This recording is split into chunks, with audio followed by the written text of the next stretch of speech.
Today I am making a strawberry coconut ice cream.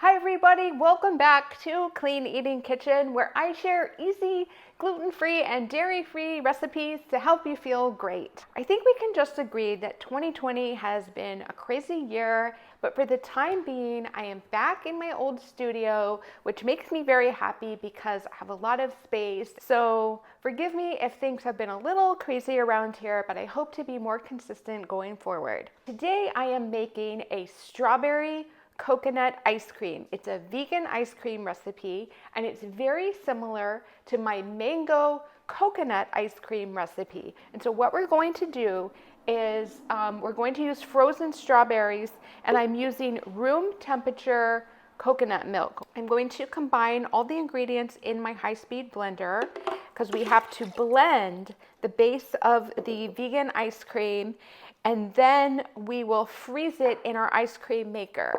Now, I get a lot of questions about, I'm just shaking up my almond milk. I get a lot of questions about whether or not you need an ice cream maker to make homemade ice cream. Now, it does make it easier, but you don't actually have to have an ice cream maker.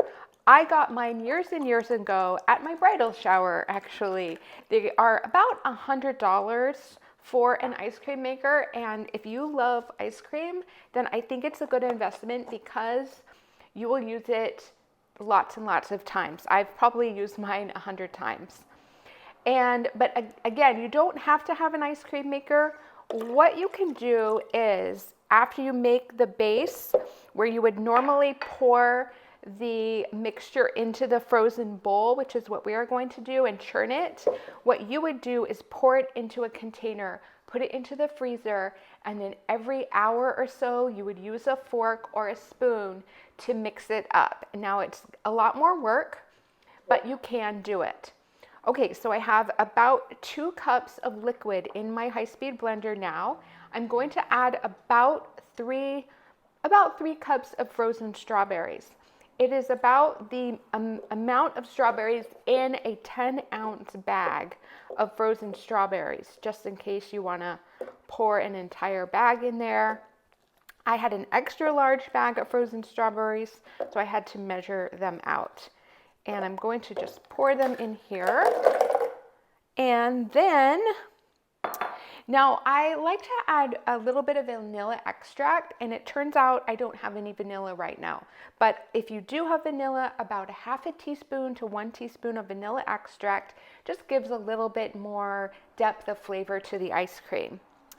And then, as a special kind of fun superfood ingredient, I am adding ½ a teaspoon of beetroot powder.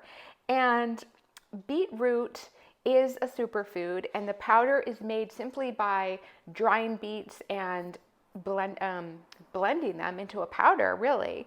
But what it does in this ice cream is it makes it this really beautiful pink color, and you'll see when we blend it up, which we're going to do now. And I also wanted to tell you that you don't have to add the beetroot powder. Your ice cream will still be very pretty. So we're going to blend this up in our high-speed blender. It's not going to take long, just about 15 to 20 seconds. And so all the strawberries get blended with the milk. Okay, let's do it. Oh, and I also forgot to add the sweetener to this recipe.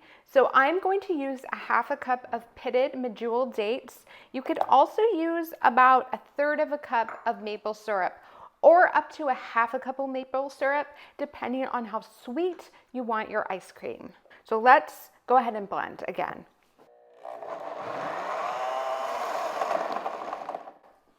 Okay, you can see how beautiful and almost red this vegan strawberry ice cream base is.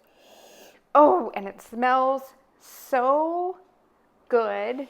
Now we just have to add it to the frozen base of our ice cream maker. So if you have the frozen bowl, you do need to freeze it for 24 hours in advance. I have mine in my freezer, and then we're gonna let it churn for 30 minutes. So this is what the bowl looks like. You just set it on top of the base here, And then what we're going to do, oh, and I have one more tip I want to share with you. I almost forgot. I noticed last time when I made my homemade ice cream that when I poured it into the frozen bowl, a lot of it stuck to the outside or the inside of the bowl, and I couldn't get it off. And so I realized if you just give the bowl just a really super light spray with nonstick cook spray, then it will prevent that from happening.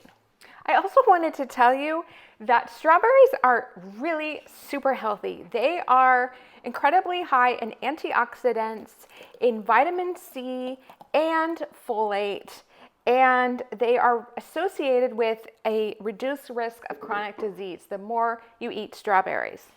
And so I'm just going to put this paddle into the ice cream maker, and then I put on the lid of the ice cream maker, and we're going to churn it. Okay, so it's been 30 minutes. And by the way, the point of using an ice cream maker or using the freezer method where you stir it around every 30 minutes or every hour is to incorporate air into the ice cream, and that's what makes it fluffy. Otherwise, it's really just like a cold smoothie. But as you can see, oh my gosh, this looks so good. It just smells like a strawberry patch. It smells amazing. Now I have this little thermos. I think I've shown this to you before. It kind of looks like a ice cream holder. I got these because they fit into the freezer really nicely and they're fun for serving the ice cream. So it can be a little challenging to get the ice cream into the container, but that's pretty much the last step. Is you just kind of fold it into the ice cream container.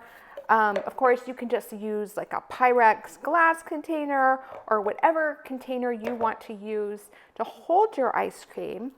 And you can serve it just as is right out of the ice cream maker. It is nice and soft. I'm trying not to spill any. Or what I like to do is freeze it for an additional hour to several hours. Whoa! Okay, so it all came off in one big go there.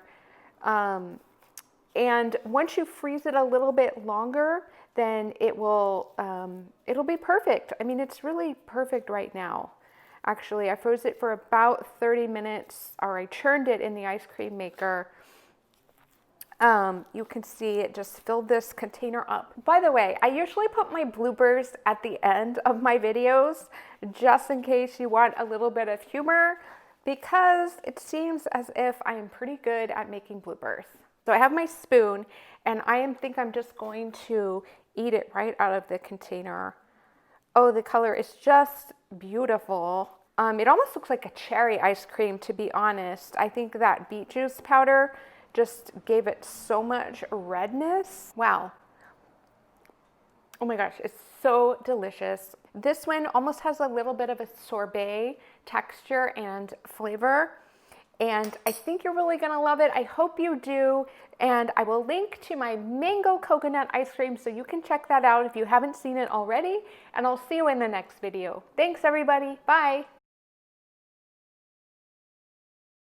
I think we popped the GFI. So I got my husband to help me fix the power situation. So we're back, and it's always a good time when you're making videos. You just never know what's going to happen. Found a little cat hair in there, and my lights just went out. Everything that could have gone wrong in this video has.